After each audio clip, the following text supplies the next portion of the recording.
Okay, Bismillahirrahmanirrahim. Assalamualaikum warahmatullahi wabarakatuh. Teruskan ulang kaji bersama saya, Suko Sensei. Hari ini kita akan membincangkan tentang sistem ekonomi Vietnam.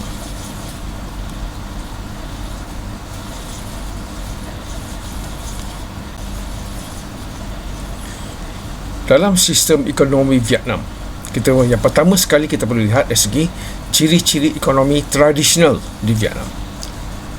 Ciri-ciri ekonomi tradisional di Vietnam, pertama, menjalankan pertanian sara diri, iaitu sebelum campur tangan kuasa barat, ekonomi di Vietnam lebih tertumpu kepada pertanian sara diri. Jadi bila kita sebut pertanian sara diri, jadi pertanian sara diri itu merupakan tanaman utamanya ialah penanaman padi sawah. Lain-lain tanaman seperti ubi keledek, jagung, kekacang dan buah-buahan.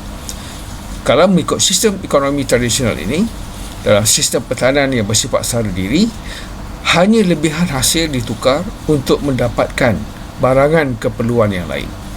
Okay, itu ciri yang pertama. Dari segi ciri-ciri ekonomi tradisional, iaitu menjalankan pertanian yang bersifat sara diri ataupun untuk keperluan sendiri.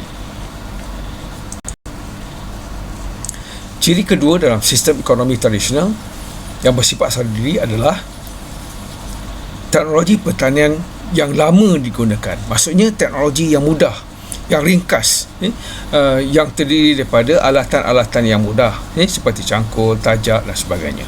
Okay, dalam teknologi pertanian bergantung kepada sistem parit dan tali air untuk mengawal banjir dari sungai Song Koi misalnya.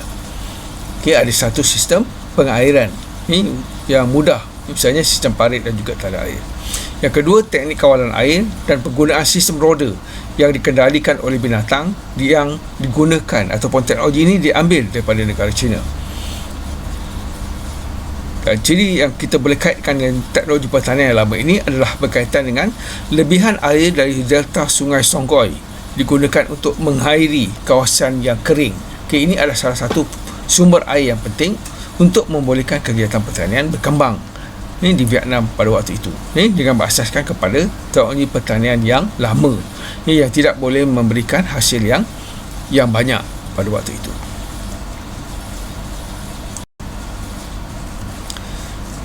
Ciri yang ketiga dari segi sistem pertanian sara diri di Vietnam adalah dari segi hak milik tanah. Tanah dikuasai oleh tuan tanah yang kaya, iaitu tuan tanah menguasai kegiatan pertanian di Vietnam. Petani kekal miskin kerana hasil pertanian dikuasai oleh tuan tanah yang kaya tadi. Petani yang menyewa tanah ditindas oleh tuan tanah.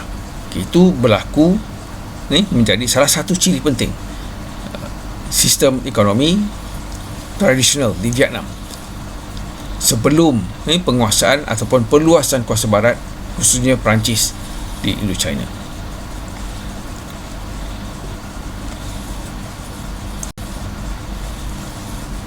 Sekarang kita cuba pula memahami ciri-ciri ekonomi komersial berbeza dengan ciri-ciri ekonomi tradisional. Apa dia ciri-ciri ekonomi komersial? Yang pertama, dari segi kegiatan pertanian yang dijalankan secara besar-besaran. Maksudnya lebihan hasil tadi ataupun tanaman dijalankan tujuannya adalah untuk jualan ataupun untuk diekspor. Okay, pertama, terutamanya tanaman jualan seperti padi dan getah. Padi dan getah juga menjadi diusahakan secara besar-besaran untuk memberikan hasil yang banyak. Contoh, Vietnam menghasilkan 1/4 daripada pengeluaran beras dunia, dan juga pengeluaran ketiga terbesar getah di dunia. Lain-lain tanaman ekspor seperti jagung. Jadi kawasan penanaman padi utama seperti di delta Sungai Merah ataupun Song Koi dan juga delta Mekong di selatan.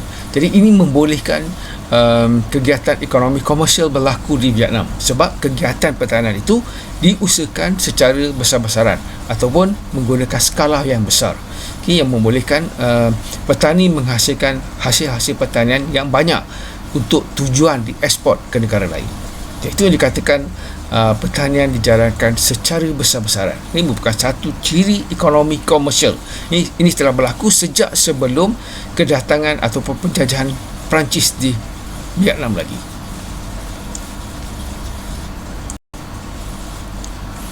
Ciri sistem ekonomi komersial yang kedua adalah dari segi sistem pengairan yang baik. Kegiatan penanaman padi secara komersial dapat dilaksanakan kerana wujudnya sistem pengairan yang baik. Sistem pengairan yang baik ini membolehkan air dibekalkan sepanjang tahun, khususnya di kawasan-kawasan pertanian. Ini yang membolehkan pertanian dijalankan sepanjang tahun, jadi mereka mendapatkan hasil yang baik. Kedua, menggunakan teknologi pengairan yang dibawa oleh orang Cina di Vietnam. Sistem kawalan air yang baik melalui pembinaan benteng untuk menghalang limpahan air sungai Song Koi. Jadi lumpur dan gelodak yang subur di sepanjang lembah sungai juga membentuk delta selepas banjir. Ini membantu dari segi perluasan kawasan pertanian, khususnya di kawasan-kawasan delta yang subur untuk kegiatan pertanian. Ini dengan adanya satu sistem pengairan yang baik, maka kegiatan pertanian secara komersial dapat dilaksanakan di Vietnam pada waktu itu. Ciri yang ketiga dari segi sistem ekonomi komersial di Vietnam ialah modal. Ini dalam sistem ekonomi komersial, perkara yang penting adalah pemilikan modal. Jadi penggunaan modal yang banyak membolehkan kegiatan ekonomi komersial itu dilaksanakan. Jadi modal itu menentukan siapa yang mengusahakan sesuatu tanaman, dan petani bekerja dengan pengusaha yang mengusahakan sesuatu pertanian. Jadi kegiatan pertanian secara komersial dibantu oleh keupayaan modal yang banyak. Itu satu ciri yang penting. Modal itu membantu dari segi pengusaha untuk mengusahakan sesuatu jenis tanaman. Pengusaha seperti saudara Cina dan Eropah, mereka menguasai kegiatan mengekspor beras dan juga menguasai sebahagian besar tanah untuk diusahakan secara ladang. Mereka mempunyai kemampuan dari segi modal untuk memiliki kawasan tanah yang luas untuk menjalankan sesuatu pertanian. Itu perkara yang penting dalam ciri ekonomi komersial. Jadi petani Vietnam bekerja untuk mereka di sawah dan menanam jagung dan ubi kayu sebagai tanaman makanan secara bergilir. Ini membantu dari segi perkembangan ekonomi komersial di Vietnam pada waktu itu.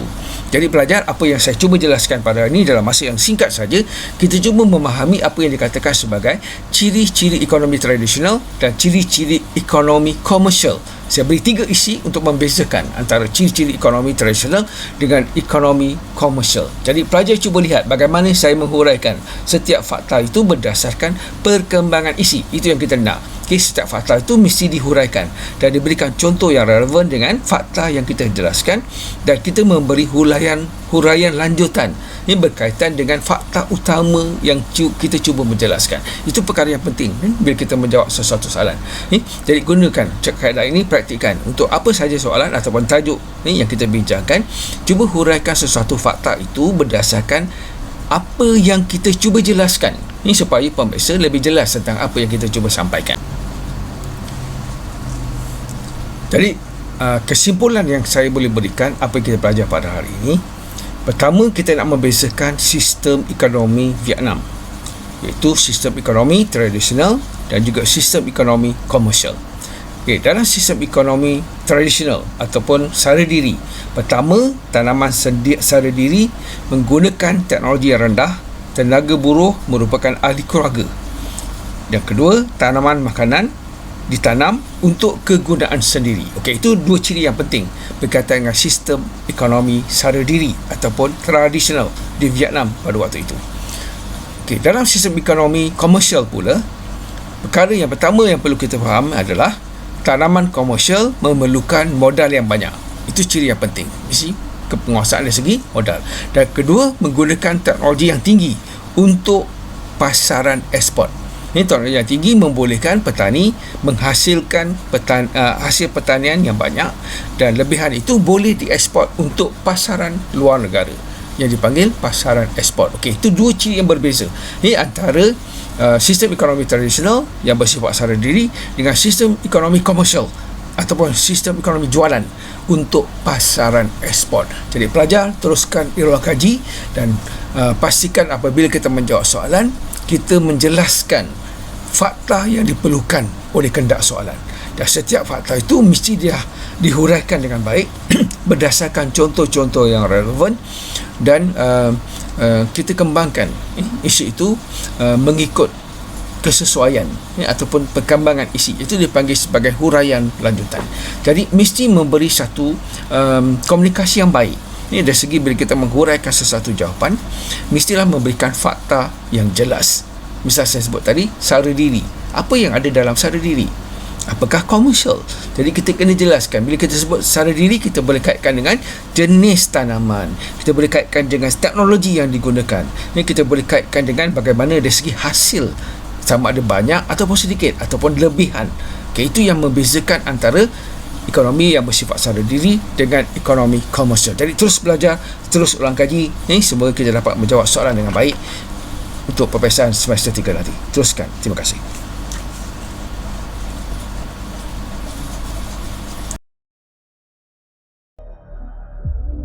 Minit bersama Psikosensei.